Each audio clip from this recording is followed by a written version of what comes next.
तो last part के अंदर हम ये देखते हैं कि ताइजुआन के मास्टर के अटैक से लिन के मास्टर उसको बचा लेते हैं, क्योंकि ओल्ड मॉन्क की बॉडी के अंदर एक बीस्ट को सील किया गया था और वो उसी की पावर का यूज करके लिन को वहां से ले जाते हैं। और साथ ही लिन की आई ऑफ हेवन भी एक्टिवेट हो चुकी थी और हेशिन फाइट हार चुका था मिस लिली से, जिसके बाद फाइट शुरू हो जाती है लिली की लिन के साथ। और इसी के साथ इस पार्ट की स्टार्टिंग होती है और इस मैच में पहली बार लिली अपनी पावर्स का सही तरीके से इस्तेमाल करके लिन के ऊपर अटैक करने के लिए जाती है, जो कि इतना फास्ट होता है जिसको लिन आसानी से नोटिस भी नहीं कर पाता। लेकिन अपने सेंस को एक जगह फोकस करके वो लिली के फाइनल अटैक से बच चुका था। लेकिन इतने सारे अटैक को झेलने की वजह से लिन काफी ज्यादा इंजर्ड हो चुका था और उसके एक हाथ की हालत बिल्कुल भी ठीक नहीं थी। और लिन अब अपनी उस टेक्निक का इस्तेमाल करने के बारे में सोचता है जो उसने कभी भी नहीं की थी। वो ये इस्तेमाल करता है 10,000 स्वॉर्ड्स टेक्निक का। और इस टेक्निक को यूज करता हुआ देखकर सारे लोग शॉक हो चुके थे, क्योंकि इतनी पावरफुल टेक्निक कोई नॉर्मल पर्सन नहीं कर सकता। और लिन की ये टेक्निक को देखकर हेशिन हंसने लगता है और वो सोचता है कि अगर उसकी और लिन की फाइट होती तब तो लिन उसे जरूर हरा देता। और इधर लिन अपने 10,000 स्वॉर्ड टेक्निक का इस्तेमाल करके अपने अटैक की बारिश कर देता है लिली के ऊपर। लेकिन लिली वहाँ पर एक शील्ड का फॉर्मेशन बनाकर बच रही थी और उसके अटैक को खत्म भी कर रही थी। और इसी बीच वो लिन के एक अटैक से बिल्कुल थोड़ा सा बच जाती है।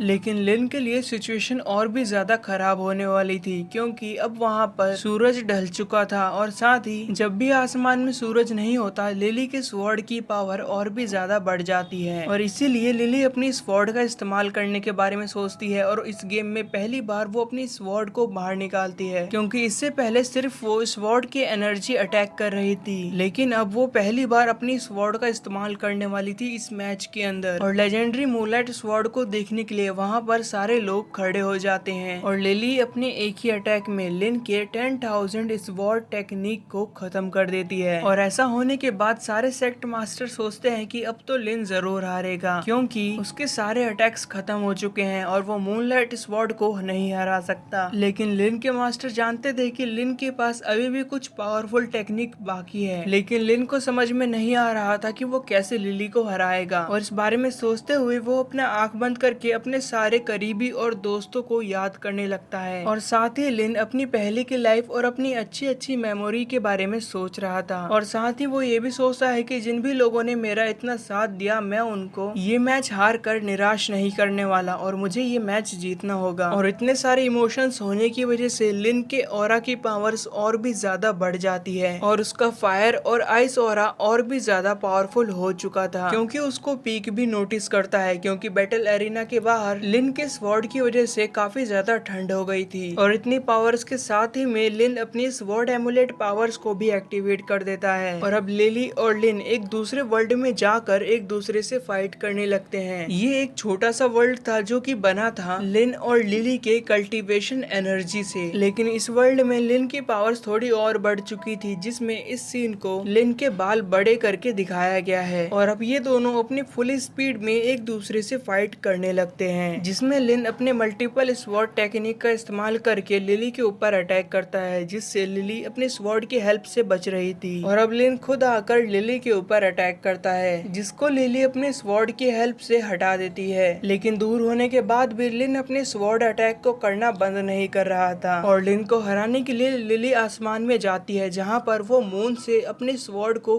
पूरा चार्ज कर लेती है और अपनी स्वॉर्ड की पावर का इस्तेमाल करके एक बहुत खतरनाक अटैक करती है लिन के ऊपर, जिसकी वजह से लिन और भी ज्यादा इंजर्ड हो चुका था। और लिली को लगता है कि वो ये मैच जीत चुकी है, लेकिन लिन हार मानने के लिए तैयार नहीं था। और लिन को पूरी तरीके से खत्म करने के लिए लिली उसके आसपास में एक एनर्जी बैरियर बना देती है। लेकिन लिन अब इस वर्ल्ड के अंदर अपनी पाइथन और फियोनिक्स टेक्निक को मिलाकर एक ड्रैगन टेक्निक बना देता है और लिली भी अपनी स्वॉर्ड की पावर को मैक्सिमम पर ले जाती है, जिसके बाद ये दोनों एक दूसरे के ऊपर फाइनल अटैक करते हैं, जिसका रिजल्ट ये होता है कि रियल वर्ल्ड के अंदर लिन की पावर लिली के अटैक को खत्म करके उसको हरा देती है, क्योंकि लिली का अटैक पहले लिन को लग चुका था। लेकिन लिन उस अटैक से खुद को संभाल कर अपना अटैक पूरी तरीके से कंप्लीट कर देता है लिली के ऊपर, लेकिन वो उसको कुछ हार्म नहीं पहुंचाता, जिसके बाद डिसाइबल टूर्नामेंट को लिन जीत जाता है। और इस बात को पीक के मास्टर आकर अनाउंस करते हैं कि इस टूर्नामेंट का विनर है लिन। और ये सुनकर फायर मास्टर और पीक के मास्टर काफी काफी ज्यादा खुश होते हैं। लेकिन जैसा कि हम जानते हैं कि लिन को काफी ज्यादा चोट लगी थी, जिसकी वजह से लिन यहीं पर बेहोश हो जाता है, जिसको पीक के मास्टर आकर संभालने की कोशिश करते हैं और लिन को बेहोश होता देखकर वहाँ पर हेशिन और बाकी सब लोग भागकर आते हैं। जिसके बाद लिन की आँख खुलती है सोल वर्ल्ड के अंदर, जहाँ पर मरे हुए लोग रहते थे और यहाँ पर लिन के प्रीवियस लाइफ के मास्टर थे, जो कि वहाँ पर उसको उठाकर उसको आइसक्रीम खाने के लिए देते हैं। और हजारों सालों के बाद अपने मास्टर को लिन देखता है और उनको देखते ही वो काफी ज्यादा खुश हो जाता है और रोने लगता है। ये सीन काफी ज्यादा इमोशनल था और अपने मास्टर से लिन कहता है कि मास्टर आप मुझे अब कभी भी छोड़ के मत जाना, क्योंकि आपके जितना प्यार मुझे कोई नहीं कर सकता। और प्रीवियस लाइफ के लिन के मास्टर बोलते हैं कि मैं यहाँ पर अकेला नहीं हूँ, यहाँ पर मेरे साथ कुछ और भी लोग हैं। और यहाँ पर अब वो सारे लोग आ जाते हैं जो कि प्रीवियस लाइफ के अंदर लिन से काफी ज्यादा क्लोज थे और वो सब लोग लिन से बोलते हैं कि तुम्हारा अभी टाइम नहीं हुआ इस वर्ल्ड में रहने का, तुम्हारी जरूरत अभी रियल वर्ल्ड में बहुत ज्यादा है। और ये बात लिन को समझाने के बाद और सेक्ट की रिस्पॉन्सिबिलिटी लिन को देने के बाद ये सारे लोग यहाँ से चले जाते हैं। और अब लिन की आँख खुलती है रियल वर्ल्ड के अंदर, जहाँ पर वो देखता है कि पीक, यान और ओल्ड मैन उसका वेट कर रहे हैं और साथ ही में यहाँ पर हेशिन के साथ लिली भी थी। और ये सारे लोग लिन को ऐसे देखकर काफी ज्यादा खुश थे, क्योंकि लिन की हालत अब पहले से काफी ज्यादा ठीक थी। और जैसे ही लिन लिली को देखता है तो लिली शर्मा जाती है, क्योंकि वो तो उसे सेकंड एपिसोड के बाद से ही लाइक करने लगी थी। और अब अगले दिन लिन जाता है सेक्ट एम्परर के पास, जहाँ पर सेक्ट एम्परर लिन को डिसाइपल टोकन देते हैं। और लिन के इस पल के लिए यहाँ पर काफी सारे लोग थे जो कि लिन का अच्छा चाहते थे, लेकिन यहीं पर लिन का एक दुश्मन भी था जिसका नाम था वेंग जिन, और इसे हम पिछले पार्ट्स में देख रखे हैं, जो अपनी इविल स्माइल करते हुए सोचता है कि लिन की पावर्स पहले से काफी ज्यादा बढ़ चुकी है, लेकिन मेरी पावर्स इतनी ज्यादा बढ़ी है कि लिन कभी सोच भी नहीं सकता। और साथ ही हम ये भी देख पाते हैं कि लिन और उसके सेक्ट को खत्म करने के लिए डार्क एम्परर अब वापस आ चुका है। और हम जुआन केव के अंदर एक शेल देखते हैं जिसके अंदर एक लड़की बंद होती है, जिसके बारे में हमें बताया नहीं जाता कि आखिर ये कौन है। और इसी के साथ 10,000 वर्ल्ड्स का सीजन 1 खत्म हो चुका था। और अगर आपने वीडियो को यहाँ तक देखा है तो प्लीज वीडियो पर लाइक और कमेंट कर देना, और साथ ही में डिस्क्रिप्शन में दिए गए लिंक से मुझे इंस्टाग्राम में फॉलो करना बिल्कुल मत भूलना। मिलते हैं अगली वीडियो में।